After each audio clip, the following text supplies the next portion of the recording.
Hi, this is Ross Jeffers from mobileburn.com, and here I have the Sony Ericsson Satio. This is a new 12.1 megapixel camera phone handset from Sony Ericsson. So we're going to quickly take it out of the box and then show you around the phone. The first thing we get on the top of the box here is the Satio itself. We've got it in the black gloss colour scheme, as you can see. It's also available in a silver colour and also a red colour scheme, which is pretty nice. Nice active lens cover on the back as well to protect the camera. And so far I've not picked up any scratches on this nice gloss surface, so it seems pretty robust. Doesn't seem like it's going to scratch too easily in your pocket. Move on to that a bit later on. First of all, see what else we've got in the box here.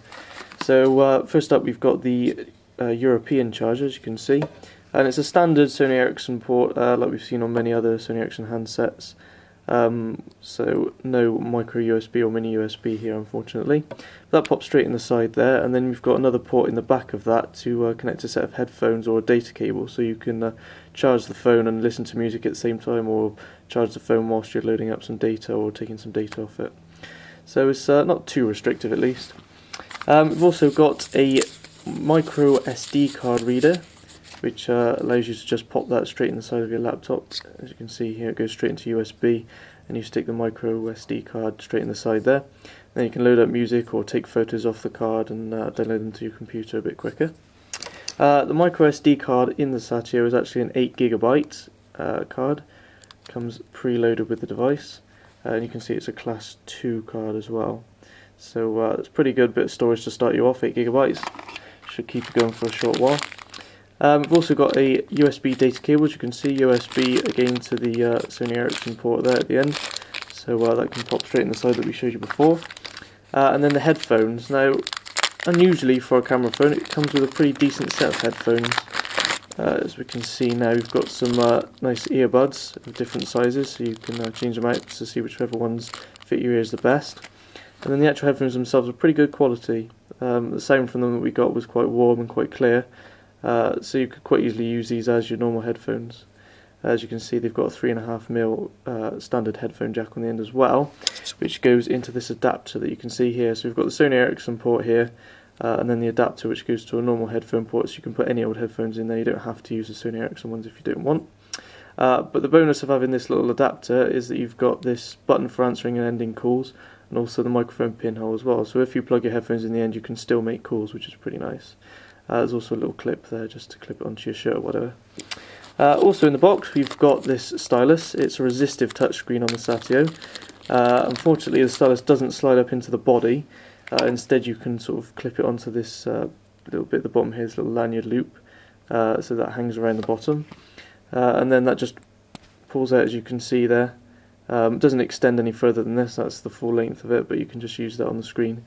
Personally, I just use my finger and it worked fine most of the time, so you probably won't need that, which is quite handy. It's a bit of a shame that it doesn't actually slide into the body of the phone. Otherwise, we've just got a bunch of different manuals, different languages and different bits and pieces you can see there, so nothing special otherwise in the box. We'll move on now to the Satio itself. Right, so now we can move on to showing you the handset itself. As you can see, it's a pretty slim handset, pretty handsome looking as well. Gloss black for the most part. And then just this sort of brush effect on the sliding lens cover here. We've just popped the back cover off. It comes off quite easily. You can see we've got the 1000 mAh battery in the back here. Pretty decent capacity, though it could be a bit higher, I suppose. And then we've got this little orange tab at the top here, so if we just drag that down, you can see it's a SIM card slot. So if we just put this in the little orange tray here, pretty easy to load the SIM card in, but it's a bit fiddly to get it back out again. It's not very easy to get your fingers in there. But you can just shove that straight back up in there and put the battery in, and you're gone. Luckily, you don't have to go through any of that to get to the micro SD card slot, because as we mentioned earlier, it's on the side there, so very easy to get to. And now we can fire her up. There's a power button straight on the top here, next to the little speaker slit for the loudspeaker. And you can see she's about to start up now. On the side we've got this locking key here to lock the screen, then the power headphones and data port, and the micro SD card slot. On the bottom we've just got this sort of lanyard fixing which you can attach the stylus to. And on the right side we've got a whole host of camera buttons. We've got the earpiece volume buttons, which can also be used to zoom in and out. It's just digital zoom. but you can zoom with these buttons. Then we've got the play button, which allows you to find your photos and videos that you've taken. And then we've got the camera mode button, which allows you to change between the stills camera and the video camera. So just a quick press of that button, you can get to video and then back to still photos again. Then next up we've got the two-stage camera shutter button, so press it slightly to focus and then press all the way to take the photo. Pretty standard affair on this type of phone. As you can see, it's got Wi-Fi and GPS, it mentions at the top there. On the back, as we've seen, we've just basically got a nice smooth back and then just the lens cover there. As you can see, we've got a nice bright LED light here, which I'll show you in a bit. That's for focusing. And then we've got the actual flash here, which is a xenon flash, very, very bright flash, just above the lens. So that's pretty nice. When you actually open it up, you can see we get a little blue light for a moment. I'm not really sure what that does. It seems to go straight back out. You also get the light around the shutter button there. But overall, it's a pretty nice looking camera phone. Okay, so as you can see, the front of the Satio is pretty basic. We've just got the 3.5-inch resistive touchscreen. And beneath that we've got the call send key, call end key and the menu key in the middle here. Above the display we've got the earpiece, the forward facing video call camera, an ambient light sensor, and then above that we've got the LED for missed notifications such as missed calls, new messages and bits and pieces like that. Then to unlock the display we just use this sliding lock key on the side, which is sprung, so if we slide it down it springs back up into the top position. And we can just use that to both lock and unlock the display. You always slide it downwards, whatever you're doing.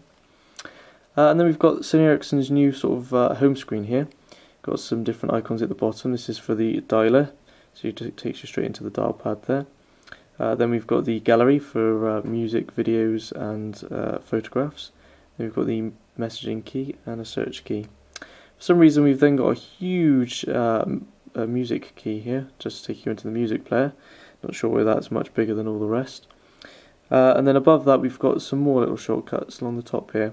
So starting on the right we've just got a shortcut to various different applications on the phone. Then next along from that we've just got a shortcut to see photographs we've taken on the handset. Pretty nice slick interface just to slide through them there. And then the central key here is just to take us back to the normal home screen. And as you can see, the latest photo that we've taken, the most recent photo, is actually shown as the icon for the photographs pane there, as you can see.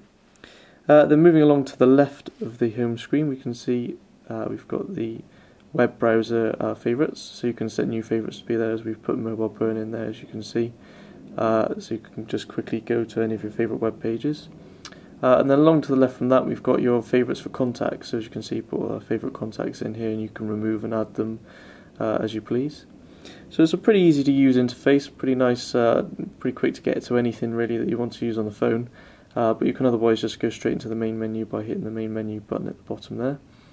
And as you can see, you can both use it in portrait and landscape mode just by flipping the phone on its side, like that. Okay, so I'm just going to show you a few different things on the handset, a few different applications.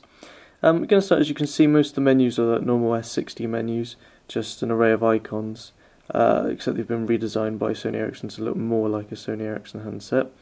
One oddity is that things like applications are organised in the organiser folder, which seems a bit odd to me. So if you wanted to go and find, for example, YouTube or Opera Mobile, or even games like Sudoku and Labyrinth that we've got on this handset, you have to go into the organiser folder, which seems an odd place to keep it.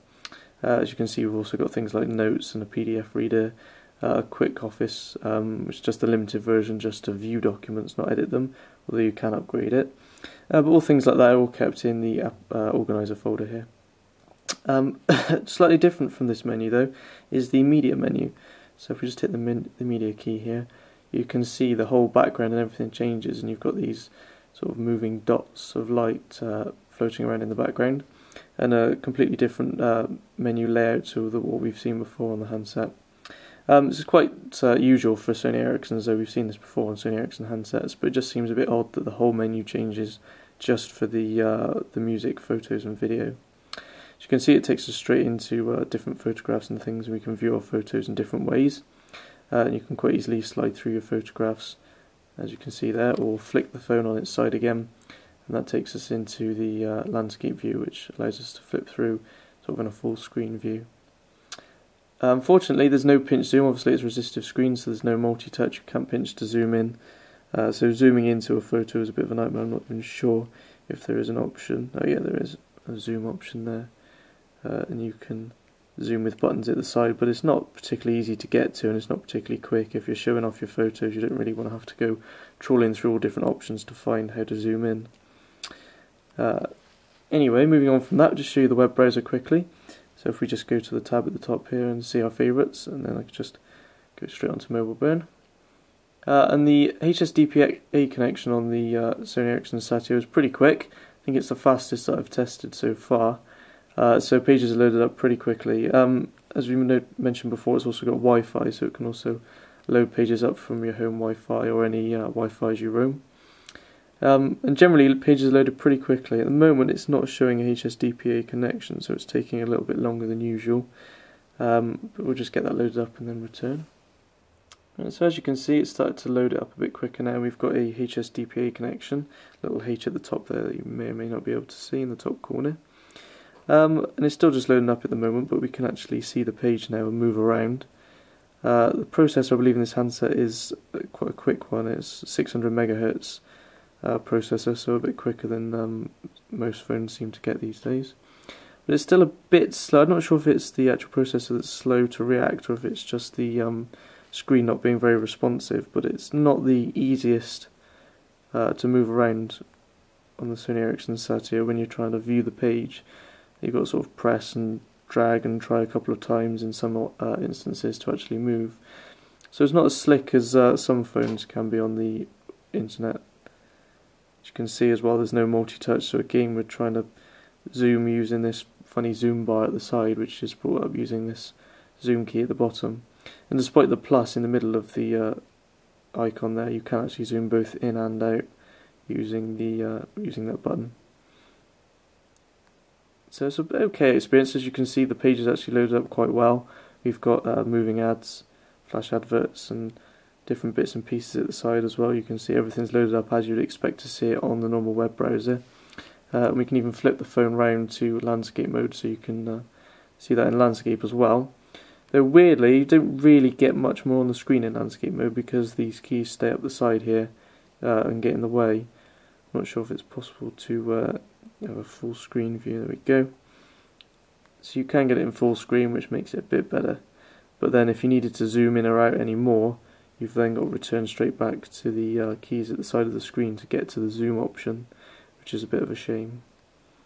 Overall though, the web browser is usable, but I don't think you would use it rather over a laptop or anything. I think this is more sort of an emergency web browser for those times where you've got a bit of time to spare and you don't mind patiently waiting for it to render the pages and move across.